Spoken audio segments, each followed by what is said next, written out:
morning, Transpac race fans. I'm Dobbs Davis with Seahorse Magazine here for the Thursday, July 23rd daily analysis of the 48th Transpac. We open with our tracker, as usual every day that we do to assess what's going on out here in the race course. The tracks, as you can see, are quite wide and varied. However, the Thursday starters have now been overtaken by the Saturday starters. We started to see this yesterday with the very fastest boats coming up over the top, closest to the big high pressure system that sits up here in the north. So there's a few interesting things here that's going on. But let's go back to the Monday starters. They're making their final approach into the islands over here with Celerity, the Harry Zanville's Santa Cruz 37. The speeds that they're making and their approach angle into the islands suggests they actually might be the first monohull coming across the finish line. That doesn't mean, of course, that they will have the lowest elapsed time, because they did start on Monday of last week. But at 331 miles out, they're looking pretty good for that. The corrected time leader in their class is a J44, Paul Stemler's J44 Patriot, and they've been doing well in corrected time throughout the race. At 7.9 knots, they're moving along fairly well, but they are 419 miles out. Celerity is a lighter boat, a little faster in downwind conditions, and they're clipping along at pretty good speeds.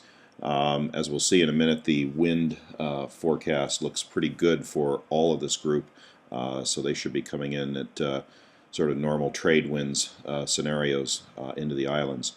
The Division 8 corrected time leader has come back to being Marjorie. They were leading early on in the race. That lead switched over, but now they're coming on. But at 6.6 knots, I wonder a little bit. Maybe perhaps the tracker caught them between squalls or in some scenario. But my guess is they're actually going along pretty fast, much faster than that. This is a 59-foot catch, fairly looks traditional but has a modern design, so we'll see how they make their final approach. Over in here, I also noticed the J105 Creative. At 10 knots, they're going along quite well. You can see that they've crossed the rum line and did a couple of jibes in here and are coming back into the pack. It was pretty dangerous to be in the south in this area over here. They avoided that. But Wind Dancer, who was caught in the light air for some time, is actually moving along quite well. So they're out of the danger zone, I think, for where it's been light in this zone of the race course. So Division 7 and 8, the Monday starters, they're really looking quite good. They've got nice straight tracks.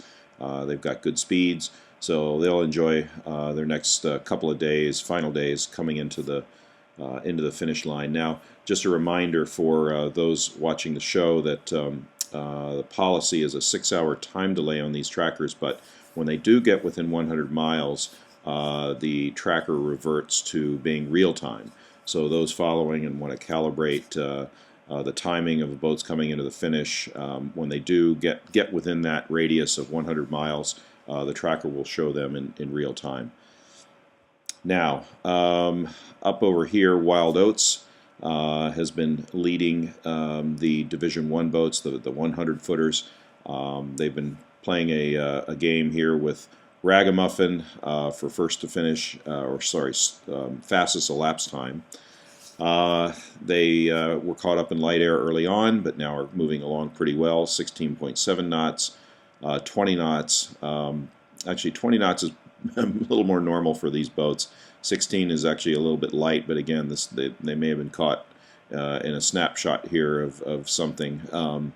But they've actually started to make their move south. Ragamuffin, with that track, as you can see, made a bold call to go as far north as they could to catch more breeze. It may not have worked for them. We'll see what happens. Tactically, Wild Oats has them well covered here, staying between them and the finish line at Hawaii.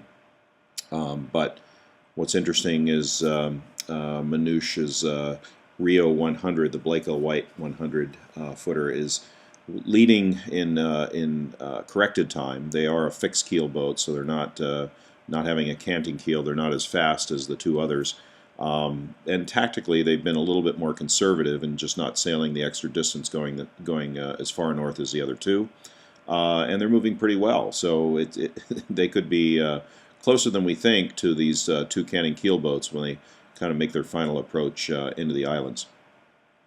I'm going to zoom in a bit and show some details here with the Division 4, 5, and 6 boats. As you can see, they've been overtaken by the Divisions 2 and 3 boats. Resolute, the J125 in Division 4, has taken over the corrected time lead in that division that had been held almost the entire race by Greg Slingstad and Hamashi. It's another J125. The difference is Resolute is double-handed. There's Tim Fuller and his partner are the only two guys racing this boat, and they're doing quite well against the fully crewed boat, so that's an interesting story there. Allure Santa Cruz 50 also was a Division 5 leader yesterday, so they're staying on. Pyewacket is still leading the sleds, but look how close everybody is in here. I mean, it's really, really, really tight sailing. Bolt, the TP52, is leading in that Division 2. So, but really, really, it wouldn't surprise me if some of these boats are within sight of each other. They really are that close. Second Wind, that Swan 651 continues to lead in Division 6. 8.5 knots is not super fast, but it is moving along. And I worry a little bit about these guys down here, but they're starting to pick up speed. Fortissimo, smallest boat in the fleet, 6.4 knots. They struggled through this whole light air zone. I think they're going to be able to punch through and get into some breeze. Pipe Dream down here at 5 knots, though, looks like they're still mired in the light air. They've got to figure out a way to get out of that parking lot. Other good news is that one of the boats with rudder problems looks like they're, Avanti, they're just about in Long Beach if they're not there already. Actually, it looks like they're headed for Marina del Rey. And Bazinga is still making progress with their rudder problems, 4.3 knots. So it's going to be an interesting day out there for everyone, and we'll see how, at this time tomorrow, how far everybody progresses down their tracks to where they want to make a final jibing in as the Division 7 and 8 boats have done. Now let's look at weather. This is our weather scenario for now. Hawaii here, starting line here, so rum line roughly across this way. Zone of light air that you see over here is starting to fill in. We saw this yesterday. We knew this was going to dissipate a bit.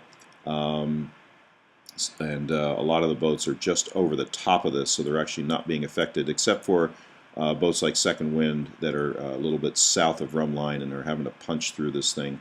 Fortissimo might be just ahead of it. Those that are making final approach in Division 7 and 8, of course, are enjoying great breeze. This might be the remnants of that tropical system, so some acceleration in the winds in here that are looking good for them. Celerity is somewhere over in here. They've got good breeze and a good angle as well. Let's go forward. This is the Euro model. I don't think there's any big difference when you look at the GFS model, and there really isn't. So they're being roughly coincident. The looks like GFS likes this zone of good breeze a little further south than the Euro model did. But let's go forward. I don't know, 24 hours, 27 hours into tomorrow, Friday. You can see this zone flattens out a little bit, becomes a little bit more accessible.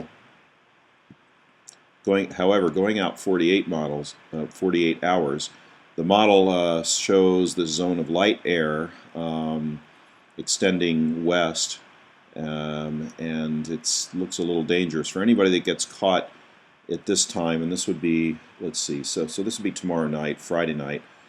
they got to be careful not to stray too far south and get caught into this. Let's see if the Euro model agrees. Yeah, the Euro model also thinks there's a zone of light winds in here. If the teams are paying attention and have access to the same models, they may want to wait a bit before making that final jibe. Don't get too far south too early, too early in their final approach, because you don't want to get caught in there. So that'll be an interesting feature for this time tomorrow. See if that's still there, see if that's still a problem for some. Last thing on my show today is I just wanted to alert everybody to the Transpac homepage. Has some great blogs from boats.